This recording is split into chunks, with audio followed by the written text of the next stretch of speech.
Hi friends, welcome back to our channel. ఈరోజు video ఏంటి అంటే ద్వాదశ జ్యోతిర్లింగాలలో మొట్టమొదటి జ్యోతిర్లింగమైన సోమనాథ లింగం గురించి మనం ఈరోజు ఈ వీడియోలో తెలుసుకుందాం.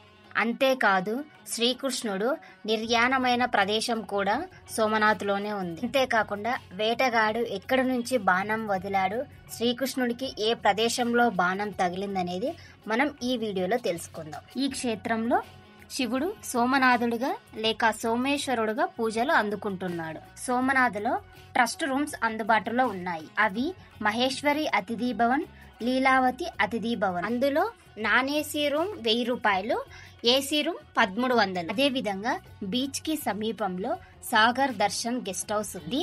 ఆలయం పక్కలో ఉంటుంది. దీంట్లో రూమ్స్ కొంచెం కాస్ట్లీగా ఉంటాయి. ఈ రూమ్స్ యొక్క స్టార్టింగ్ ప్రైస్ వచ్చేసి 3500.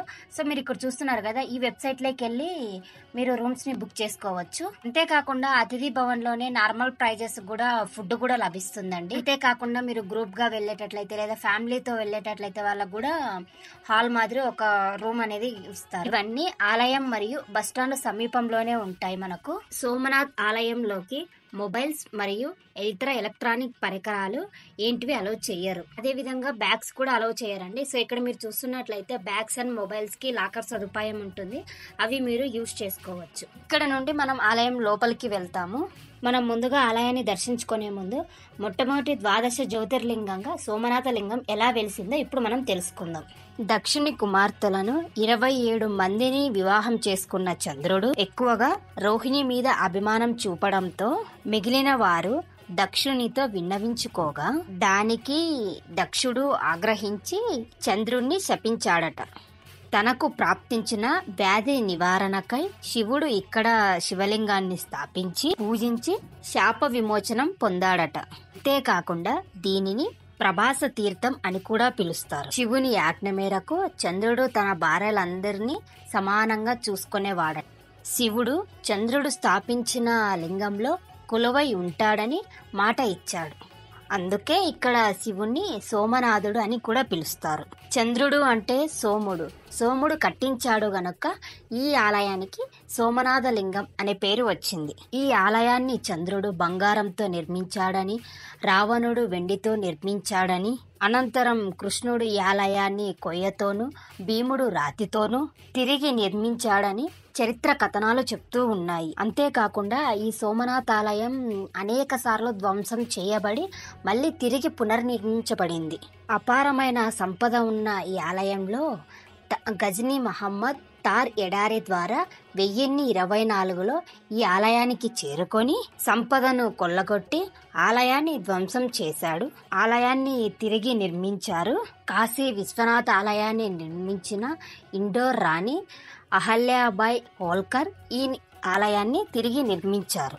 అంతేకాకుండా సోమనాథ్ అనేది జునాగఢ్ ప్రాంతంలో ఉంది. మనకు స్వాతంత్రం వచ్చిన తర్వాత సర్దార్ వల్లభాయ్ పటేల్ గారు భారతదేశంలోని అన్ని రాజ్యాలతో ఒప్పందం చేసుకొని దేశంలో కలిపారు. దీనికి నిజాం రాజులు వ్యతిరేకించడంతో హైదరాబాద్ను సైనిక చర్యతో ఇండియాలో కలిపారు. కానీ జునాగఢ్ను పాలించే ఈ రాజు కూడా ఈ ప్రాంతాన్ని పాకిస్తాన్లో కలుపుతానడంతో సైనిక చర్యతో ఈ ప్రాంతం ఇండియాలో కలపడం జరిగింది. ఇది అందరికీ మీకు తెలుసు. ఇప్పుడు మీరు చూస్తున్న ఈ ఆలయాన్ని 1950లో సర్దార్ వల్లభాయ్ పటేల్ గారు పూర్తి చేశారు. సోమనాథ్ జ్యోతిర్లింగం దర్శించుకోండి. ఆలయం ఉదయం 6 గంటల నుంచి రాత్రి 10 గంటల వరకు ఓపెన్లో ఉంటుంది. ఉదయం 7 గంటలకు, మధ్యాహ్నం 12 గంటలకు, తిరిగి రాత్రి 7 గంటలకు హారతి ఉంటుంది. దర్శనం అయ్యాక నియరుగా ఎంట్రన్స్ నుంచి రైట్ సైడ్కి వెళ్తే పురాతన సోమనాథ్ ఆలయం ఉంటుంది. ఇదే అహల్యాబాయ్ నిర్మించిన పురాతన సోమనాథ్ ఆలయం. అంతేకాకుండా ఈ ఆలయంలోనే ఒరిజినల్ సోమనాథ్ జ్యోతిర్లింగం ఉందని కూడా చెప్తారు. ఈ ఆలయం అండర్ గ్రౌండ్ లో ఉంటుంది. ఇలా మనం ఆలయంలోకి వెళ్ళాలి.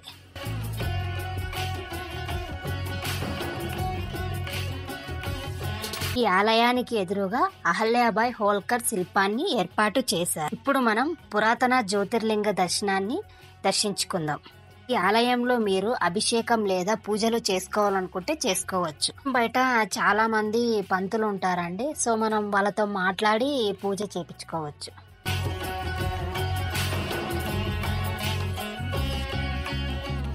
దర్శించుకున్నాక ఇలా బయటికి వస్తాం. సోమనాథ్ సమీపంలో ఉన్న ముఖ్యమైన ప్రదేశాలని సందర్శించాలనుకుంటే ఇలా బస్సెస్ని ఆలయానికి ఎంట్రన్స్లో ఏర్పాటు చేసింటారు. సో ఇక్కడ వచ్చేసి బస్ ఛార్జ్ వచ్చేసి 30 రూపీస్ ఉంటుంది. ఉదయం 8 గంటలకి 10 గంటలకి మధ్యాహ్నం 3 గంటలకి ఇలా బస్సెస్ అనేది ఏర్పాటు చేస్తారు. లేదా మేము ఆటోలోనే వెళ్తామంటే ఆటో వాళ్ళు ఇంకా ఎక్కువ ఛార్జెస్ చేస్తారు. కాబట్టి మీకు ఏది కంఫర్ట్ అనిపిస్తే అందులో ప్రయాణం చేయండి. శ్రీకృష్ణుడు ఎలా మరణించాడనేది కొంచెం షార్ట్గా చెప్తాను. శ్రీకృష్ణుని సారథ్యంలో కురుక్షేత్రంలో పాండవులు కౌరవులపై విజయం సాధించారు. విజయానంతరం హస్తినాపురంలో ధర్మరాజుకి పట్టాభిషేకం అంగరంగ వైభవంగా జరిగింది. విజయంలో తమ వెన్నంటే ఉండి నడిపించిన శ్రీకృష్ణుని ధర్మరాజు పట్టాభిషేకానికి పాండవులు ఆహ్వానించారు. అయితే కొడుకులను పోగొట్టుకొని బుట్టెడు దుఃఖంలో ఉన్న గాంధారి అది భరించలేకపోయింది. యుద్ధం ఆపగలిగే శక్తి ఉన్న కురువంశ వినాశనాన్ని కోరుకున్న శ్రీకృష్ణునిపై తన కోపాన్ని వెళ్ళగక్కింది. ఈ విధంగా అయితే తన 100 మంది కొడుకులను పోగొట్టుకొని దుఃఖసాగరంలో మునిగిపోయిందో, ఈ విధంగా శ్రీకృష్ణుడు వెళ్తున్న ద్వారకా నగరం కూడా సముద్రంలో మునిగిపోతుందని గాంధారి శపించింది. ఆవేశంలో అన్నప్పటికీ పతివ్రత అయిన గాంధారి ఆ మాట ఎప్పటికైనా తప్పబోదని మాధవుడికి తెలుసు. కురుక్షేత్రం జరిగిన 36 ఏళ్ల తర్వాత ద్వారకా నగరంలో జరుగుతున్న కొన్ని పరిణామాలతో అవతారం ముగించాల్సిన సమయం ఆసన్నమైందని తెలుసుకున్నాడు. తన కళ్ళ ముందే ద్వారకా నగరం మునిగిపోతుండడం చూడలేక కొన్ని మైళ్ళ దూరం వెళ్ళి తపస్సు చేసుకుంటూ ఉన్నాడు. ఒకరోజు కృష్ణుడు విశ్రాంతి తీసుకుంటున్నప్పుడు దూరం నుండి మెరుస్తున్న శ్రీకృష్ణుని కాలిని చూసి ఒక వేటగాడు అది మృగమై ఉంటుందని భావించి తన వద్దనున్న విషపూసిన బాణాన్ని తీసి విసురుతాడు. అది నేరుగా వచ్చి శ్రీకృష్ణుని బొటన వేలుకి గుచ్చుకుంటుంది. విష ప్రభావం వలన కృష్ణుడు అక్కడికక్కడే మృతి చెందుతాడు. ఈ ఆలయంలోకి ప్రవేశించిన భక్తులు ఆలయం ప్రాంగణంలో కుడివైపున ఉన్న కపర్తి వినాయక మందిరాన్ని దర్శించుకుంటారు. అనంతరం భక్తులకు దిగ్విజయ దారం దర్శనమిస్తుంది. ఆ తరువాత లోపల ఉన్న మృత్యుంజయ మందిరాన్ని చేరుకుంటారు. ఈ మందిరంలో వందలాది భక్తులు మృత్యుంజయ మంత్రం లిఖిస్తూ జపిస్తూ ఉంటారు. అనంతరం అంతరాలయంలో నందీశ్వరుడు, దాని పక్కన తాబేలు శిలారూపం భక్తులకు దర్శనమిస్తాయి.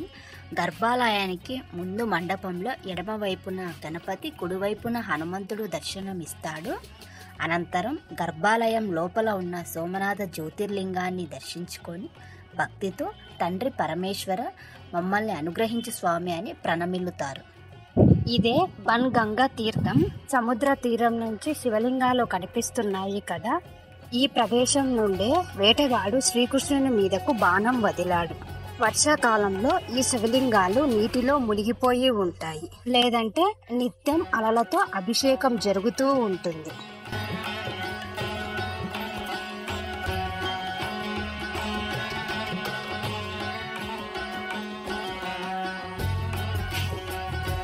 బాల్కా తీర్థం సోమనాథ్ మందిరానికి 4 కిలోమీటర్ల దూరంలో ఉంటుంది. ఈ ప్రదేశంలోనే శ్రీకృష్ణుడు చెట్టు కింద విశ్రాంతి తీసుకుంటున్నప్పుడు వేటగాడు పూసిన విషపు బాణాన్ని తన కాలి బొటన వేలకు తగిలిస్తాడు. అవతారం చాలించి తిరిగి వైకుంఠం చేరుకుంటాడు. ఆ వేటగాడు ఎవరో కాదండి, పూర్వజన్మలో రాముడు చేత సంహరించబడిన వాలి అన్నమాట. అంతేకాకుండా ఈ ఆలయం లోపల కృష్ణుని విగ్రహం వేటగాడు మరియు పురాతన కాలం నాటి ఈ చెట్టు కాండాన్ని మీరు చూడవచ్చు. ఇక్కడ మీరు చూస్తున్నది కూడా వేటగాడు అండ్ బాణం సంధించిన శ్రీకృష్ణుడిది. అంతేకాకుండా ఈ ఆలయం పక్కన చిన్న కుండం మరియు శివాలయం కూడా ఉంటాయి. నెక్స్ట్ వచ్చేసి గోలగ్దం సోమనాథ మందిరానికి 2 కిలోమీటర్ల దూరంలో ఉంటుంది. బాల్కా తీర్థంలో శ్రీకృష్ణుని కాలి బొటన వేలుకు బాణం తగిలిన తర్వాత కొంత దూరం ప్రయాణించి ఈ ప్రదేశంలోనే తన శరీరాన్ని విడిచాడు. అందుకని గోలగ్దం అని పిలుస్తారు. ముందుగా ఎడమ వైపున మనకు గీతా మందిర్ కనిపిస్తుంది. ఇక్కడ మీరు చూస్తున్నారు కదండి. అండ్ అంతేకాకుండా ఆలయ గోడల పైన భగవద్గీతని చిత్రలేఖనం చేశారు. ఇక్కడ మీరు చూడండి కనిపిస్తుంది. ఈ గీతా మందిర్ పక్కనే బలరాముని గృహ ఉంటుంది. ఈ గృహలోనే బలరాముడు యోగ సమాధి చెందాడట.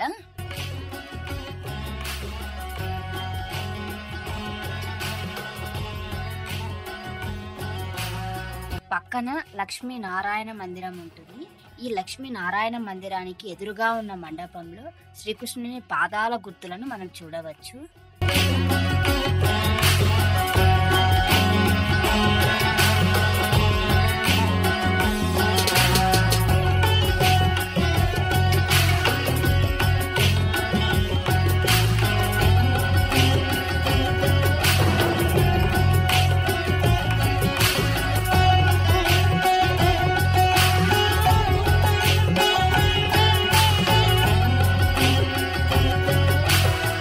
త్రివేణి సంగమం సోమనాథ్ మందిరానికి 1 కిలోమీటర్ దూరంలో ఉంటుందండి. ఈ ప్రదేశంలో హిరణ్, కపిల అండ్ సరస్వతి నదులు సంగమిస్తాయి. అంతేకాకుండా అనంతరం అరేబియా సముద్రంలో కలిసిపోతాయి.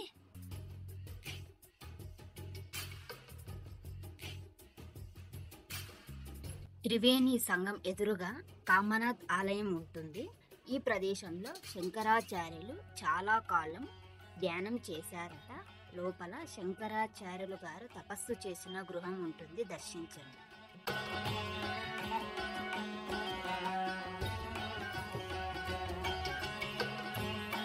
రామాలయం సోమనాథ మందిరానికి 1 కిలోమీటర్ల దూరంలో త్రివేణి సంగం దగ్గరలో ఉంటుందన్నమాట. ఇది వర్తమాన కాలంలో కట్టిన ఆలయం కాబట్టి దీనికంటూ ఎటువంటి చరిత్ర లేదు. ముందుగా రామాలయాన్ని దర్శించుకోండి. రామాలయం వెనుక నుంచి పరశురాముల యొక్క ఆలయం ఉంటుంది.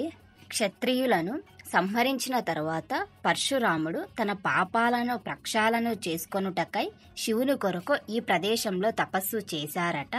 పరశురాముని దర్శించుకోండి.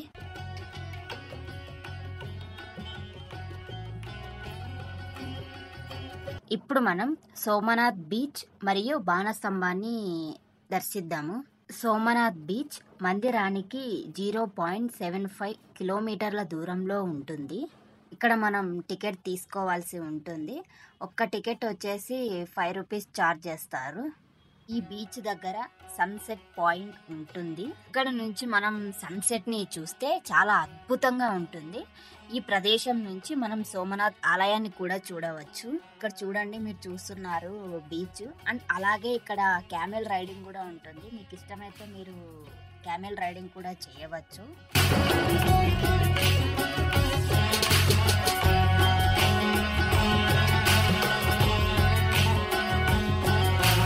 ప్రదేశం నుంచి మనం సోమనాథ్ ఆలయాన్ని కూడా వీక్షించవచ్చు. సో మీరు ఫొటోస్ తీసుకోవాలంటే ఇప్పుడు ఇక్కడ నుంచైనా మనం ఫొటోస్ తీసుకోవచ్చు. కాకుండా ఇక్కడ బాణస్తంభం కనిపిస్తుంది కదండి, ఈ స్తంభంలో ఉన్న బాణము దక్షిణ రేఖ వైపు భూమికి సంబంధించిన ఆనవాలు లేవని సూచిస్తుంది. అంటే ఈ స్తంభం నిర్మించేటప్పుడు భారతీయులకు భూమి గుండ్రంగా ఉంటుందని, దక్షిణ ధ్రువం వైపు ఏమీ ఉండవని, కేవలం నీరు మాత్రమే ఉంటాయని ముందుగానే తెలుసు. ఈ స్తంభం క్రీస్తు శకం 600 సంవత్సరాలు పూర్వం నిర్మించారని ఇక్కడి శాసనాలు తెలుపుతున్నాయి. ఈవినింగ్ టైంలో వచ్చి మనం ఇక్కడ స్పెండ్ చేయొచ్చు టైము. సో చాలా పీస్ఫుల్గా, చాలా అద్భుతంగా ఉంటుంది. సో మీరు కూడా ఈ వ్యూని ఒకసారి చూడండి.